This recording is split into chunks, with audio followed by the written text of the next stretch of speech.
Oh, welcome to the Auto History Podcast. And today we're going to talk about something a little newer than we talked about last time. I'm We're talking excited about about this one, Mike. This is going to be great. I had never really dug into this particular subject before, and I have zero experience with the brand, but it was an interesting story. So we're going to be talking about the Saturn Corporation and Yeah. Saturn Car Company, which has come and gone all in the space of about 20 years, maybe less. I don't know. Mm-hmm. Mm-hmm. But yeah, they were an interesting car company that they really set out to be like a foreign car company, but here in the States. And they were completely and utterly separate from GM, although GM kind of owned them. But they were a separate car company with separate management, and everything was done completely away from GM, at least at the beginning. Yeah. This car brand was created right in the middle of my high school scholastic experience. In 1985, I was middle of my sophomore year. And I remember vividly starting to see the croppings up of these vehicles. And this story is wonderful. More importantly, some of the vehicles have some really wonderful indicators and just hallmarks that have. I continue. There's actually one that's still at my wife's Target today, Yeah. and every time I walk by it, it's a black one. Every time I walk by it, I think of this car company. Yeah. And the crazy part about it is, at first they did a whole lot of things that were different, like, plastic body panels. And, you could, like around here, we have a lot of rust, Mm-hmm. but you could see Saturns running around and they look like brand new still because, Right. from the 90s or the early, the or late 80s, and they look great. Underneath they're probably all rotted, but you Yeah. know, like a Corvette, any Corvettes that run around in the winter up here probably Yeah. are rotten in the underneath, but they don't rust and they Yeah. don't dent and door dings and all that stuff. It was, the plastic was colored all the way through. So it wasn't paint.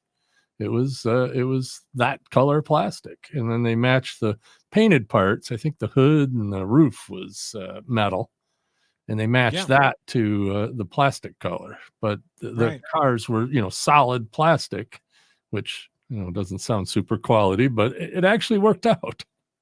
Well, there's two really interesting pieces here, especially the cropping of the company was sandwiched with something called Gung Ho. It was a feature film starring Michael Keaton. It's Hmm.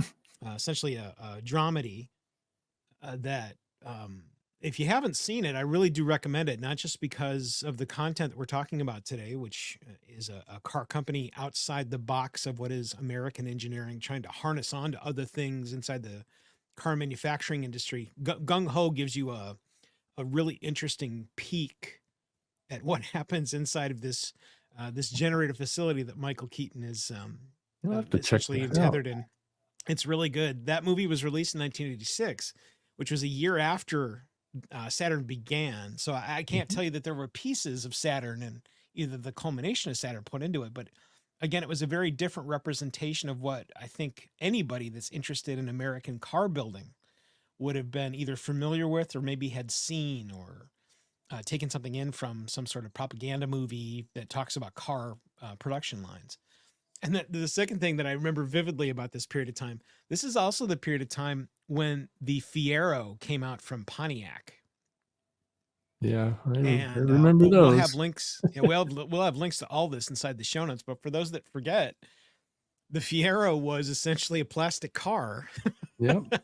Yeah, it was same sort of body panels as the Saturn, although it was kind of a little hot rod looking car Yeah, or a well, sport that car type thing. But yeah, that's really what um, helped the Fiero make its mark. Is that it was this very different looking car. And oh, by the way, it's plastic. In fact, look at this guy start kneeing the doors and the paneling of the car, and look, nothing happens.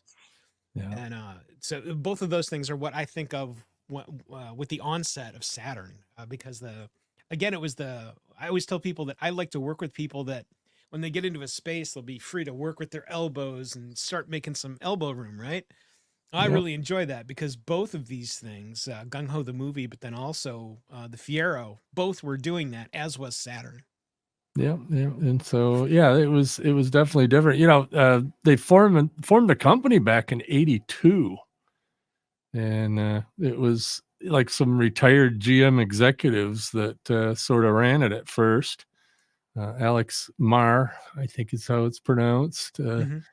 wanted to do a revolutionary, geez, edit point, uh, revolutionary new small car.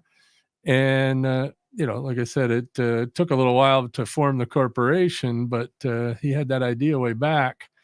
And, basically they were trying to compete with the Japanese imports, in the Right. small car market, which GM had failed at miserably a few times, the Chevette, the Vega, the Opals, that kind of thing that never really took off. And this really did kind of take off.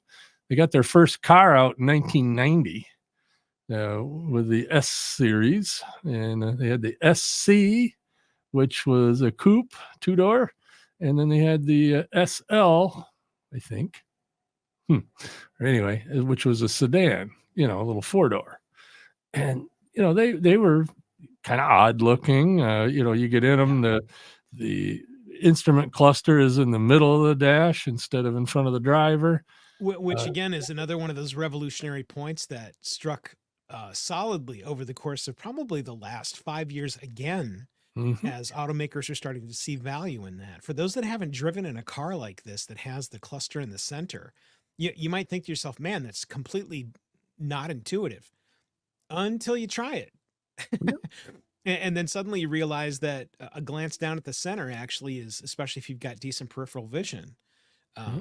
is really something revolutionary where you actually do have far more vision than shoving your gaze down into essentially the crotch of your steering wheel. Well, that the steering wheel doesn't get in the way. So, Right.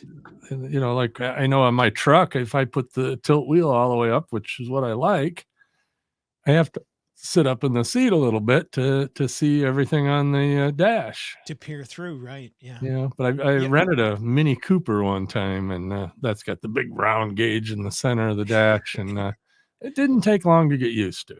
Yeah. Something else that you'd mentioned I want to make sure we talked about was the concept of a company becoming a subsidiary of GM Mhm. is really rather novel. And when you think about something like that being able to happen nowadays, it's an alien concept. Yeah, like these big car companies, they have several divisions. Well, this wasn't a division. This was a separate company that was sort Yeah. of affiliated with GM. That was Yeah. weird Yeah. Well, not back only in the was it day. weird, I was again, it's the people running into a space and using elbows to make elbow room, and again, that's why I find it incredibly endearing. Yeah.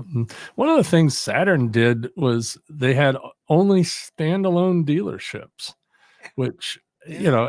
and they couldn't be like, Joe Schmo's Saturn. It was the city and Saturn. That was what the dealers were were required to say. So, we had one here in town that was in a big auto group.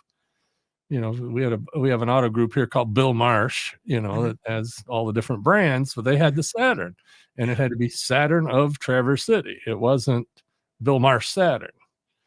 And that was a novel concept. The other Yeah. thing was there was no Which is also haggle. something that Tesla has Mhm. picked out, which I, Yeah. I, I find incredibly interesting. Yeah, yeah, definitely. Tesla does that, and I don't know. I think there's a few other brands that try to do that. But with Saturn, they also had no haggle pricing, so it was not a dealership per se. It was a retail shop, Right. and this Right. is the price. You're going to pay this price. Yeah. That's For it. No lack of a better haggle. term, it was a candy bar. Like Oh, here's the candy bar. We can do your custom wrappers, and here will mhm, be the price for your candy bar. Very mhm. again a very interesting concept. That's as much as you want to, especially nowadays, depending on the feature sets and depending on the line of car, the different modes and different models and different things that you can have done to a car. Mhm. This was just getting down to brass tacks of which one do you want, pointing at it, here's the price, and here you go, get out the door.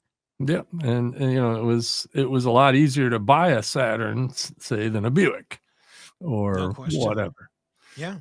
It's I thought it was kind of cool. I was a little older than you when they came out, and I actually remember them. With wow, that's a weird dealership. It's got but there was a literal crap ton of Saturn sold.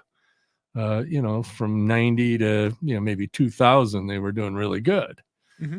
and maybe a little bit after that, but then they tried to diversify a bit.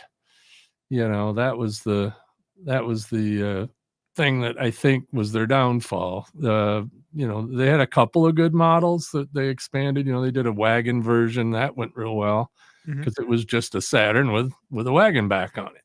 Right. And then they did a little SUV. That was a true Saturn. Hmm. It was It's also the one that I remember the most, I think. Yeah. In '90, when they originally started to launch stuff, it was my first year of college. And I remember one of my instructors having one. It was a green one. And the green Mhm. that they selected, again, we'll have pictures and links inside the show notes for this episode over at Certainly. autohistorypodcast.com. The green that they had, it's a very interesting green because it's not a forest green, it's not a money green. It is a color inside a crayon box, Hmm. and that's how I would describe it, as Yeah. essentially green from a crayon box. It's a Yeah, I very remember interesting them being green. like kind of a dark green, like a British racing green or something, but I don't I think they had a bright colored one too, that Yeah. was Oh, and again, it was one of my instructor's cars, and I always knew whether she was there or not, and it struck me. It's when I think of Saturn, there's two cars I think of. I think of this black one that's at Target near my wife's work still today. These many years later, great shape, by the way. yeah, well, And they don't rust. yeah, right. And then this green one that my instructor in college had. Both of those are the two that I think of instantly. Yeah, well, the biggest year they had was 1994. So they did almost 300,000 cars in 94. So, Yeah, and then which is a lot of cars. I think yeah, a lot of people are under the impression that it's going to be millions of cars and it matters. Especially back then, this was yeah, a ton of cars. That is a lot of vehicles that are riding the road. yeah. But of course, in 2008, they had a little problem. As did everyone, right? Yeah, so GM went bankrupt, and by that time they were a full subsidiary of GM because that changed over the years. Hmm. And anyway, so they decided they were going to get rid of some brands. So they got rid of Pontiac, they got rid of Hummer, they got rid of Saturn, and I think they got rid of Saab because at that time Yes. GM Hmm. had Saab, and it's just like poof, they're gone. We're either going to sell them or not, or we're going to quit making them or whatever. I'm surprised nobody picked up Pontiac. That would have been a good brand for some other car company, but I, they were all hurting at that time. yeah, So, I was surprised too. The other one that surprised me too, you mentioned Saab. mhm, Man, I had a girlfriend that drove a Saab, and or her dad, mhm. and I really enjoyed the driving of that car. Other than that car, I've never driven another one, but it had a unique look, and I really enjoyed the controls that were behind that Mhm. Saab model. Yeah, they had a weird place to put the key on Right? some of those. It was on the floor Yeah, between the front seats. yeah, yeah. Again, very very interesting. It's a piece of that spill from the European mechanism set, and again, I really enjoyed it. It felt really cool. Yeah, well, Saab is still around in the aircraft world, uh, Right? and in fact, they're making the new T7 Red Hawk, which is to replace the jet trainers for the U.S. Air Force. Hmm, interesting. So, yeah, it's a Saab and Boeing, I think, are together on it, but it's a single engine supersonic jet trainer, and it's really cool looking. They're just now getting them, production on those. But And anyway, for we're those that not aren't talking about familiar, Saab today. Yeah, and yeah. For those that aren't familiar, Mike's got a tether into the Air Force. Do you not? Yes, I'm an Air Force veteran and spent better part of 10 years flying around the world. So Yeah. Thank you for that. I totally appreciate your service. What is the Red Hawk going to be replacing? Do you know? the T-38. The T-38. Man, Zach got a storied legend. Oh yeah, I T-38's been around since the 50s, and Yeah. they haven't changed a hell of a lot. Right. Well, not only have they not changed a hell of a lot, there's for those that aren't, I'm sorry, for those that aren't familiar with me, I have a giant interest inside of human space flight, and the T-38 is one of the hallmark legend aircrafts, legacy aircraft Mm-hmm. that are used for human space flight / astronaut training sets.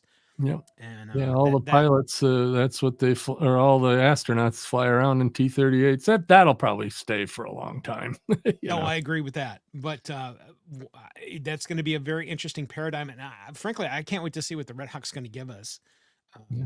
That Well, they're better transitioning from fuel that. efficiency, more modern everything. So, but we'll see.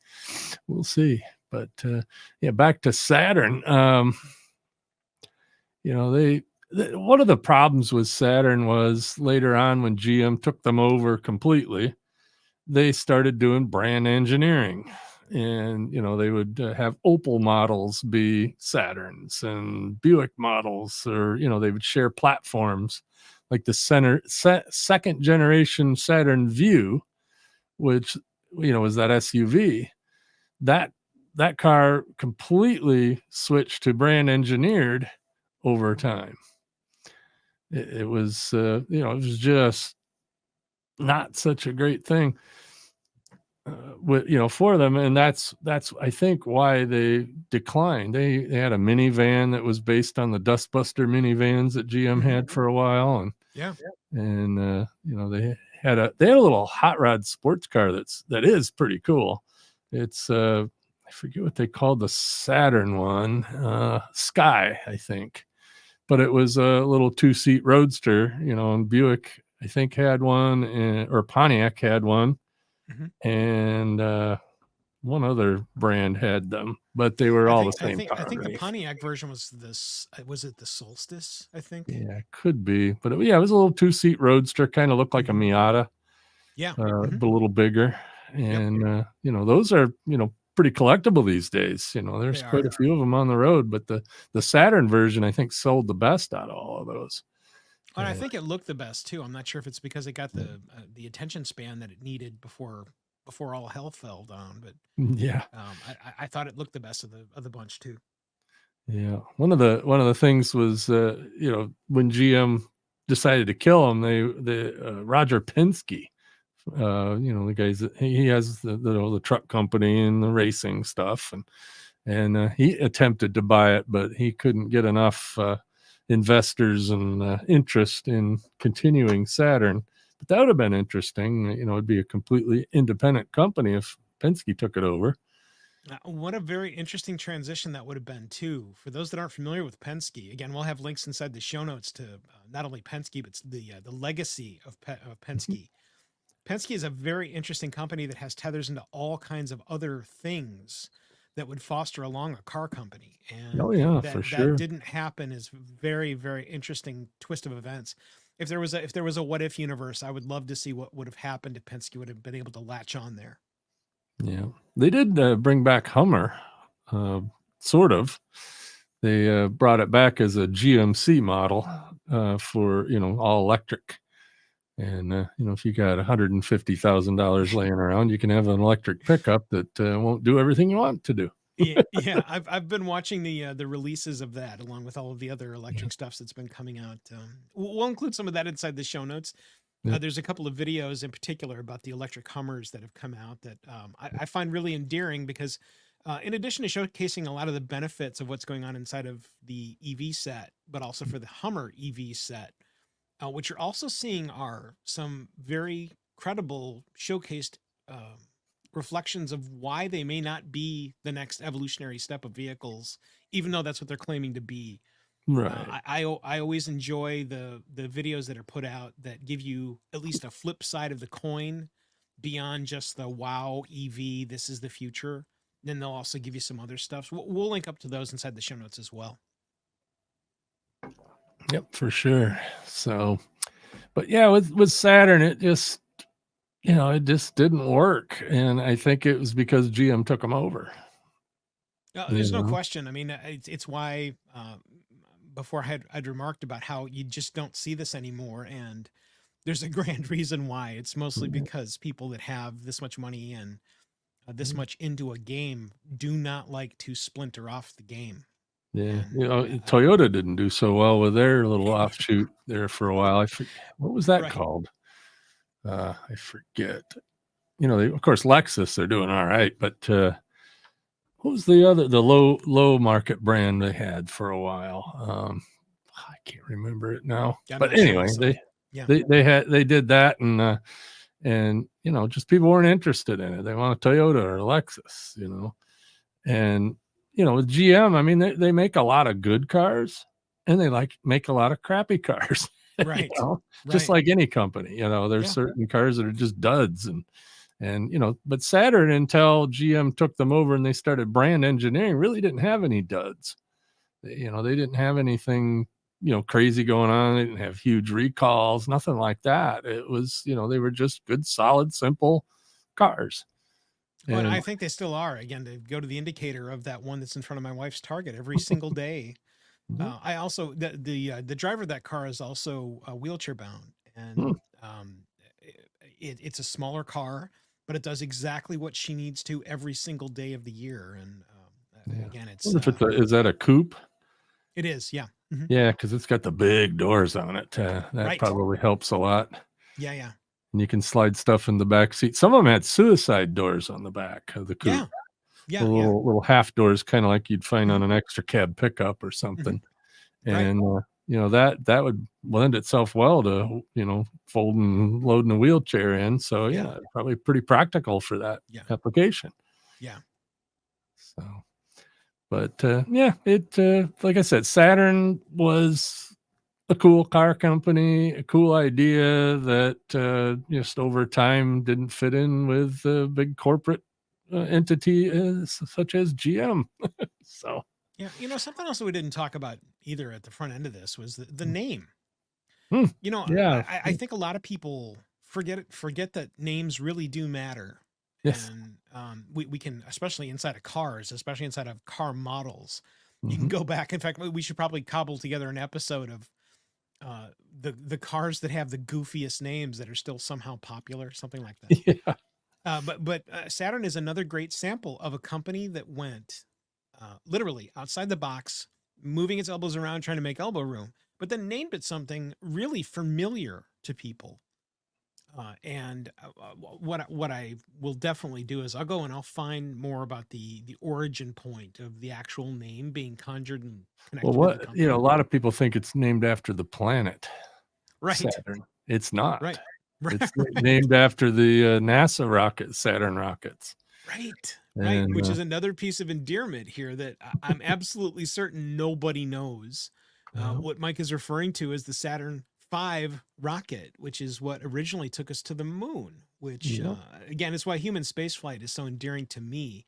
The concept of all of those hundreds of thousands of people coming together to get 3 dudes to the moon across the different missions, man, it makes me bubble with energy right now as I say the words.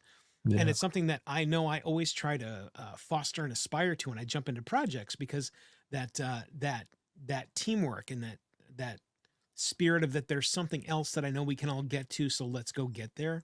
I really admire that about that time, and that this is a piece of that legacy is even more special. Yeah, for sure. I'm aging myself, but I remember the first moon landing on TV. I the only reason I remember it is because it's where it likely was I was concepted. So how about them apples? There you go. Yeah, I remember we had an old black and white TV, and we watched the moon landing and Walter Cronkite, and yeah, it was back in the day. So anyway, reminiscing. That's what history's all about. Yeah. We'll have copious links inside the show notes to all kinds of cool moon landing stuff. There you go. There you go, for sure. So I think we covered Saturn. If you have any questions, comments, whatever, you can, of course, get a hold of us over at autohistorypodcast.com. By the way, the last Saturn was done in, or was built in October of 2010. So they did last a little past the GM bankruptcy. So, got to get the Isn't dates that in there. amazing that a company that started that's that small can somehow eke out an existence longer and larger than GM was able to excise themselves through? Man, Yeah. that is just isn't that the cherry on top of this story, Mike? Yes, for sure. So everybody catch us next week or next 2 weeks. So we're going to do this twice a month for now. We may up this, but next week we're going to talk, or next episode, geez, I got to get that right. We're going to be talking about Mopar muscle cars. That's kind of right in your wheelhouse, Mike. Very exciting time. I can't wait to do it. And thank you all for listening.